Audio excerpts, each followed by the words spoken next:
Assalamualaikum warahmatullahi wabarakatuh. Halo semuanya, adik-adik mahasiswa. Ketemu lagi dengan Pak Fahmi di pertemuan kelima mata kuliah perencanaan pengajaran. Oke, langsung saja dibuka LMS-nya dan kita masuk ke materi tujuan pembelajaran. Pada pertemuan sebelumnya kita sudah membahas tentang capaian pembelajaran yang disampaikan oleh Budia.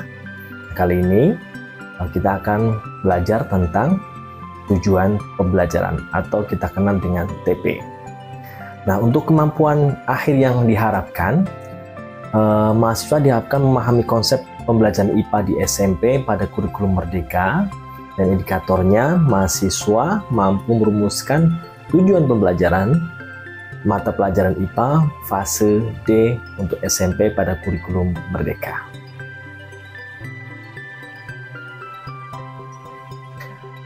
Untuk perumusan tujuan pembelajaran, jadi setelah memahami capaian pembelajaran CP, mahasiswa perlu mendapatkan ide-ide tentang apa yang harus dipelajari peserta didik dalam suatu fase.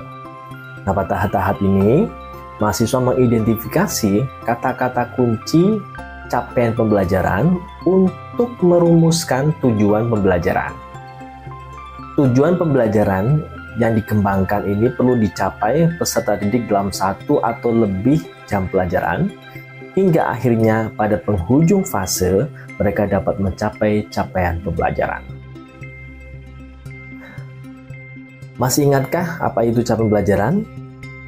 Atau kita kenal dengan CP, itu bisa dinyatakan dalam paragraf merangkaikan pengetahuan, sikap, dan keterampilan untuk mencapai, menguatkan, dan meningkatkan kompetensi dalam nilai agama dan moral, perkembangan, dan identitas diri, serta kompetensi literasi, numerasi, sains, teknologi, rekayasa, dan seni.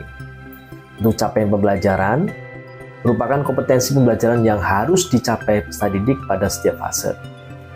Nah, untuk mata pelajaran IPA atau ilmu pengetahuan alam, capaian yang ditargetkan itu adalah di fase D.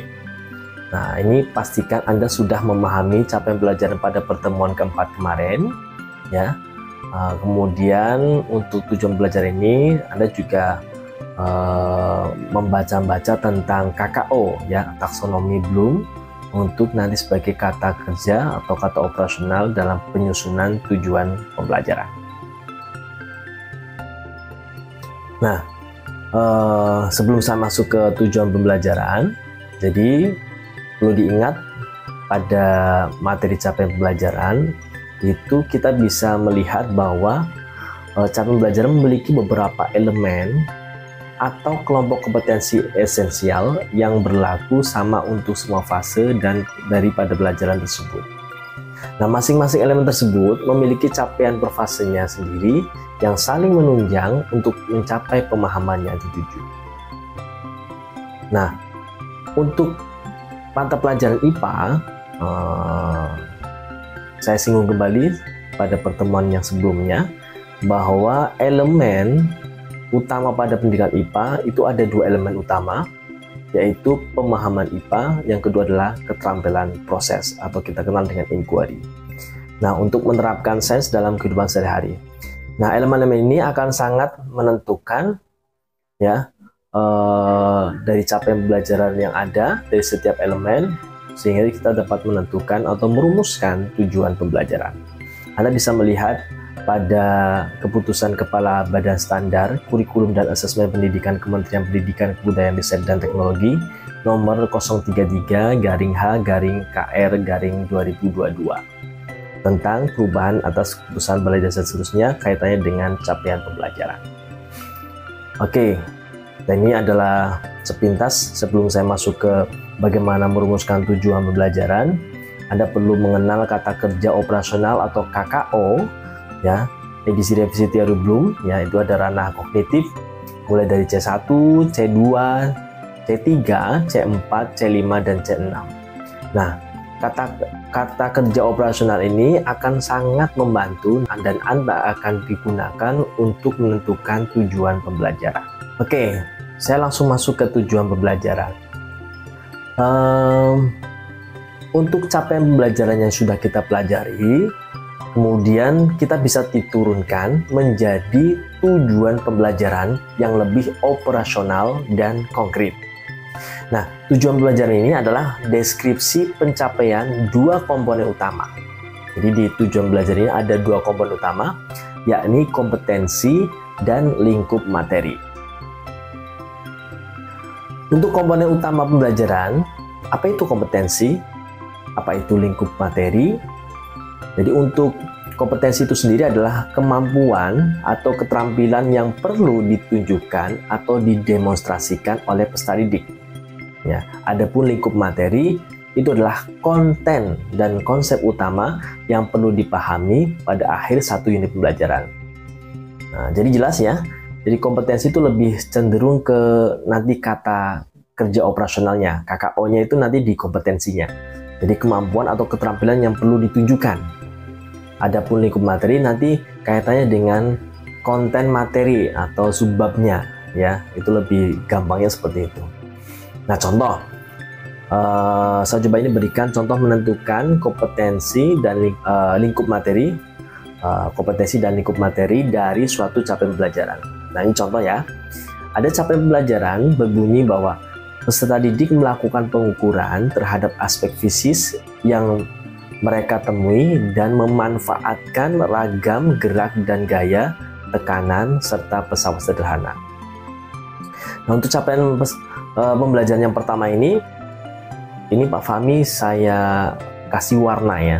Yang kuning itu berarti merupakan kompetensi, yaitu pengukuran. Jadi pengukuran itu termasuk kemampuan atau keterampilan yang perlu ditunjukkan, ya.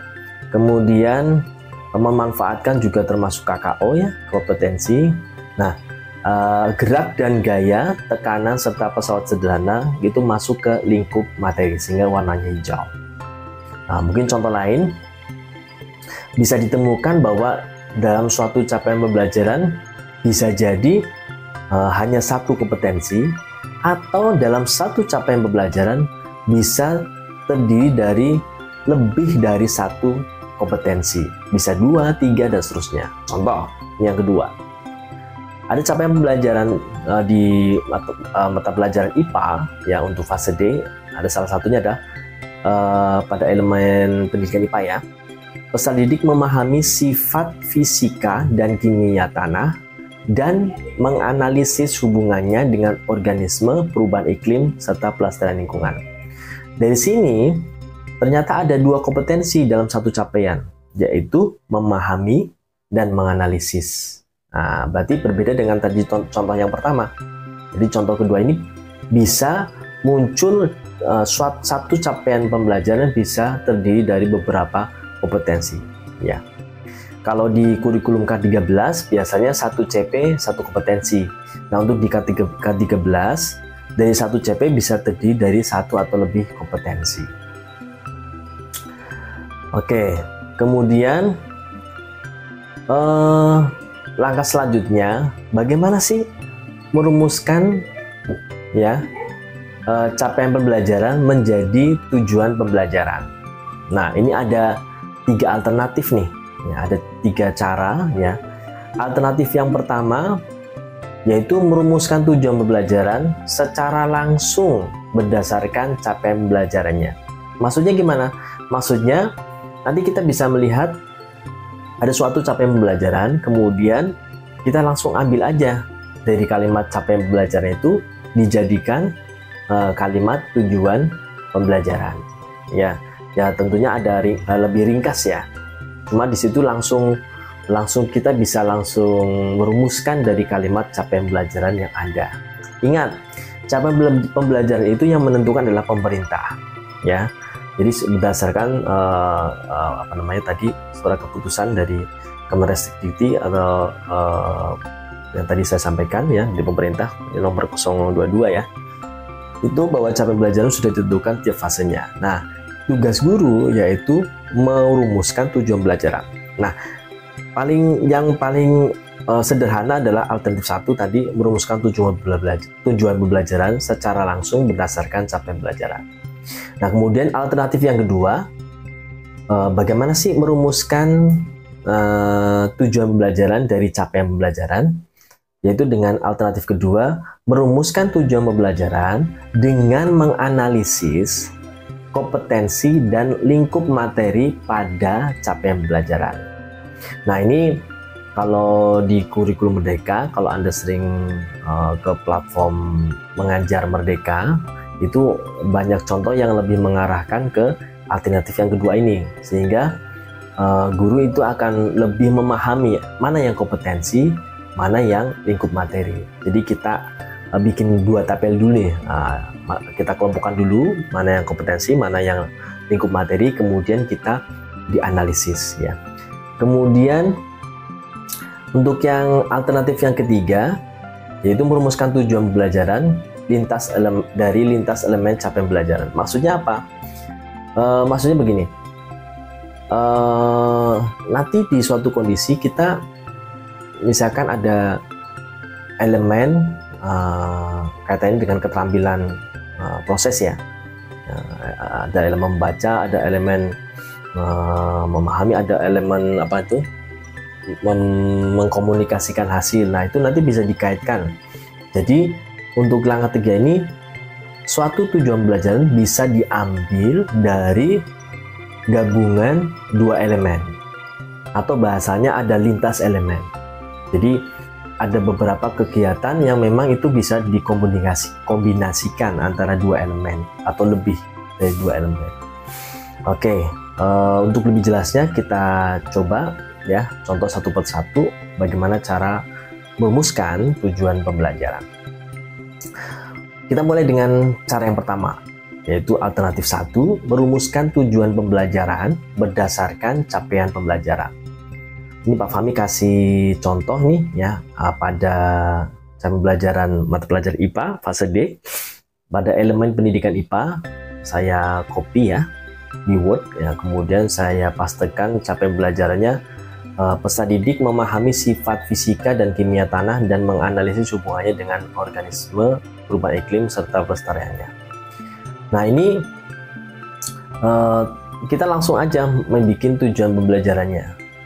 Jadi dari kalimat itu langsung ada memahami, ada menganalisis. Berarti tujuannya belajar aja 2, yaitu memahami sifat fisika dan kimia tanah. Yang kedua, menganalisis hubungan dengan organisme, perubahan iklim dan serta pelestarian lingkungan. Jadi langsung dipecah dari capaian pembelajaran atau langsung diambil dari capaian pembelajaran ya. Dan ini bisa kita lihat bahwa dalam satu capaian pembelajaran bisa loh ya terdiri dari beberapa tujuan pembelajaran. Oke, untuk selanjutnya merumuskan tujuan pembelajaran. Oke. Untuk alternatif kedua, merumuskan tujuan pembelajaran dengan menganalisis kompetensi dan lingkup materi. Langkah-langkahnya, yang pertama kita identifikasi dulu nih kata kunci dari capaian pembelajaran yang ada, berkaitan mana yang kompetensi, mana yang lingkup materi. Kemudian langkah kedua, mengelompokkan hasil identifikasi yang telah kita lakukan ya, dengan melakukan misalnya dalam tabel tuh, tabel kompetensi yang mana, kemudian tabel lingkup materi itu yang mana ya. Kemudian yang ketiga baru merumuskan tujuan pembelajaran. Contohnya seperti ini. Untuk alternatif 2 ini termasuk favorit ya dari beberapa guru-guru itu ya, teman-teman praktisi ya, itu akan lebih mudah jika menggunakan alternatif yang kedua. Nah, misalnya ini ada elemen pendidikan IPA, capaiannya peserta didik mengelaborasi pemahamannya mengenai posisi relatif bumi, bulan, matahari dalam sistem tata surya untuk menjelaskan fenomena alam dan perubahan iklim. Nah, ini Pak Fahmi sebelumnya saya kasih warna yang kuning adalah kompetensi, yang hijau itu adalah lingkup materinya. Kemudian saya coba untuk kelompokkan ya, berarti di capaian ini ada kompetensi apa saja nih? Ada kompetensi mengelaborasi ya, kemudian menjelaskan.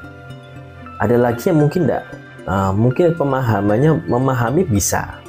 Cuma ini saya coba nulis 2. Jadi di kurikulum Merdeka ini memang tidak baku ya, jadi dibebaskan guru untuk menentukan tujuan pembelajarannya berdasarkan pemahaman pada dirinya tentang pemahaman capaian pembelajaran yang ada. Nah, kemudian lingkup materinya, berarti kita bisa ambil posisi relatif antara bulan, bumi, matahari, kemudian ada tata surya, kemudian ada fenomena alam dan perubahan iklim. Nah, kemudian kita coba rumuskan. Nah, dicoba-coba tuh dikaitkan. Misalkan kompetensi pertama mengelaborasi, saya bisa tuliskan tujuan pembelajarannya bisa dituliskan mengelaborasi pemahaman mengenai posisi relatif bumi, bulan, matahari dalam tata surya. 1. Kemudian bisa jadi saya ambil kompetensi yang kedua, saya hubungkan dengan tata surya, menjelaskan 2 dengan fenomena alam ya, berarti 2.3 ya. Nah, ini kebalik. 2.3 berarti menjelaskan fenomena alam, kemudian 2.4 berarti kompetensi 2, lingkup materinya 4 ya, menjelaskan perubahan iklim, kemudian 2.2 harusnya ya, menjelaskan tentang tata surya. Bisa jadi nambah lagi boleh, bergantung dari keinginan atau kebebasan guru dari materi yang akan diajarkan itu ya, itu dari capaian pembelajaran yang ada, kiranya tujuan belajarnya bisa dimunculkan atau diharapkan bagaimana. Jadi di sini perbedaannya dengan K13. Kalau dulu kita mau ngajar, lihat buku dulu nih, buku paketnya ya, materinya dulu, baru kita bisa menguraikannya.